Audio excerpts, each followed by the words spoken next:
Halo pencinta sepak bola dimanapun Anda berada, selamat datang kembali di kanal kami.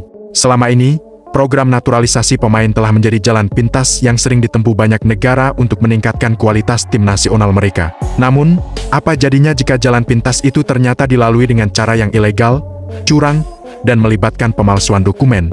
Inilah yang terjadi pada sepak bola Malaysia. Dalam beberapa bulan terakhir, Federasi Sepak Bola Malaysia, atau FAM, diguncang oleh skandal besar yang menarik perhatian dunia, pemalsuan dokumen 7 pemain naturalisasi. Skandal yang kini telah membuat FIFA turun tangan dan menjatuhkan sanksi berat. Hari ini, kita akan bongkar tuntas bagaimana skandal ini terbongkar, siapa saja pemain yang terlibat, dan apa konsekuensinya bagi masa depan Harimau Malaya. Skandal ini mulai mencuat ke permukaan pada pertengahan tahun 2025, tak lama setelah Malaysia secara agresif memperkenalkan sederet pemain naturalisasi baru ke dalam skuad mereka. Para pemain ini dipanggil dengan klaim memiliki darah keturunan Malaysia, yang didapat dari kakek atau nenek mereka. Namun, kecurigaan muncul dari berbagai pihak, termasuk jurnalis investigasi dan LSM anti korupsi di Malaysia, yang mempertanyakan proses yang terlalu cepat dan minimnya bukti validasi. Dari sanalah, bola salju skandal ini mulai menggelinding. 7 pemain yang menjadi pusat kontroversi ini adalah Gabriel Felipe Arocha Facundo Tomes, Garx Rodrigo Julien Holgado Imanol Javier Machucajo Vitor, Brando Figueiredo John Irasbal Iraurgui Hector Alejandro Hevel Serrano. Sebagian besar dari mereka adalah pemain asing yang sebelumnya tidak pernah tinggal di Malaysia, dan tiba-tiba mendapatkan kewarganegaraan berdasarkan klaim keturunan yang, sayangnya, diragukan keabsahannya. Ini bukan sekadar kesalahan administrasi. Ini adalah dugaan kecurangan yang terstruktur. Kecurigaan publik akhirnya memicu penyelidikan serius dari badan tertinggi sepak bola dunia, FIFA. Komite Disiplin FIFA menanggapi laporan dari pengadu yang tidak disebutkan namanya, dan hasil investigasi mereka sungguh mengejutkan. FIFA menemukan bukti tak terbantahkan bahwa dokumen yang diajukan untuk membuktikan garis keturunan para pemain ini telah dimanipulasi atau dipalsukan. Mari kita lihat beberapa temuan kunci FIFA. Kasus João Figueiredo. Pemain asal Brasil ini diklaim memiliki nenek yang lahir di negeri Sembilan. Namun, dokumen asli menunjukkan klaim tersebut tidak valid. Kasus Facundo Gargas, bek asal Argentina ini diklaim memiliki kakek dari Penang. Hasil penyelidikan menunjukkan kakeknya lahir di Argentina, bukan di Malaysia. Kasus Gabriel Arocha, klaim neneknya lahir di Malaka. Namun, dokumen yang sebenarnya menunjukkan tempat lahirnya adalah di Spanyol. FIFA menegaskan bahwa manipulasi ini dilakukan agar para pemain tersebut dapat memenuhi syarat naturalisasi berdasarkan garis keturunan seperti yang disyaratkan oleh regulasi FIFA. Tanpa dokumen palsu ini, mereka tidak akan pernah bisa mewakili Malaysia. Menariknya, dalam proses ini, FIFA juga menemukan indikasi keterlibatan pihak-pihak lain, yaitu agen pemain Nicholas Pupo dan Frederico Moraes, serta mantan Sekjen FAM, Datuk Nur Azman Rahman. Hal ini semakin memperkuat dugaan adanya kolusi dalam proses naturalisasi yang dipercepat. Pada September tahun 2025, Komite Disiplin FIFA menjatuhkan sanksi yang sangat keras. Sanksi ini menjadi pukulan telak bagi sepak bola Malaysia. Apa saja sanksinya?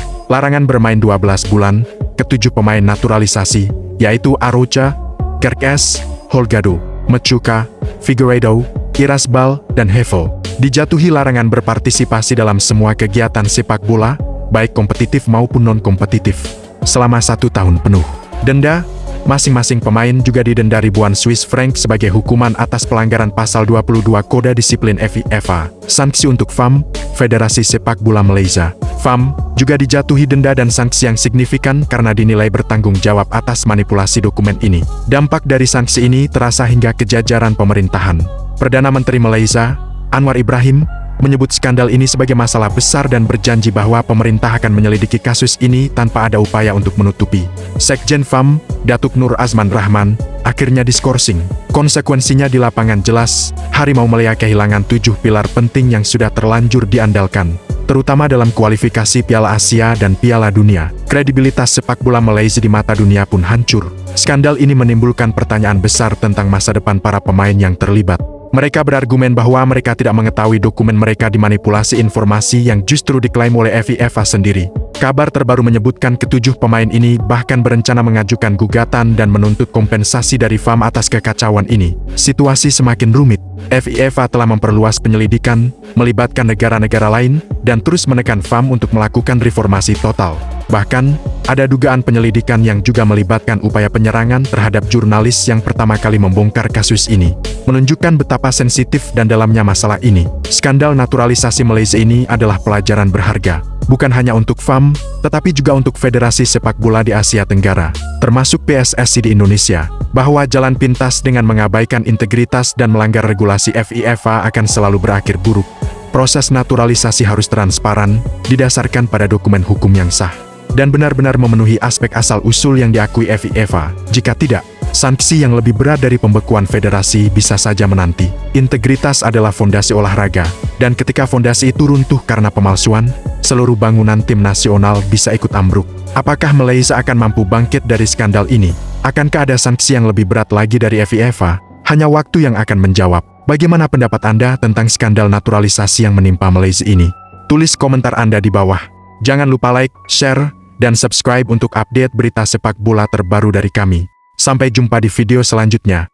Jangan salahkan Indonesia. Mungkin atas sikap beberapa pihak yang mungkin cemburu dan risau tentang kebangkitan Harimau Melaya. Padahal itu pemalsuan data.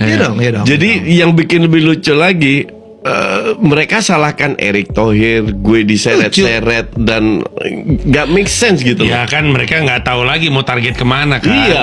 They can't point at themselves, dia nunjuk orang lain. Breaking news, Harimau Melaya dapat satu lagi pemain warisan dari Spanyol. Apa benda ni weh?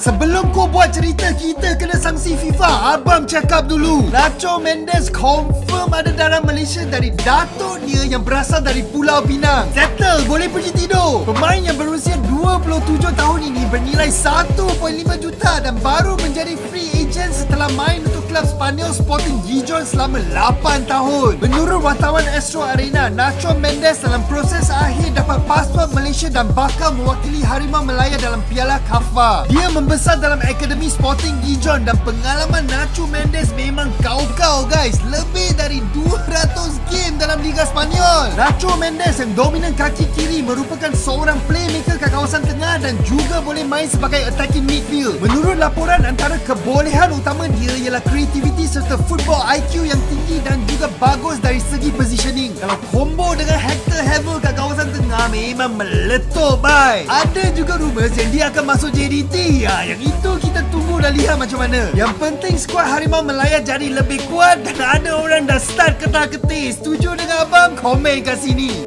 I believe there was a technicality wrong submission masa kita submit the paper. Itu pasal mungkin GS digantung kerana dia yang bertanggungjawab atas apa yang kerja in the administrative area in FAM. That is my belief. I did not go into detail. But macam mana yang saya katakan tadi, mungkin there is a wrong error technicality. Ada imigrasi ni. Berapa gaji dia? 2 milion ni. Ha?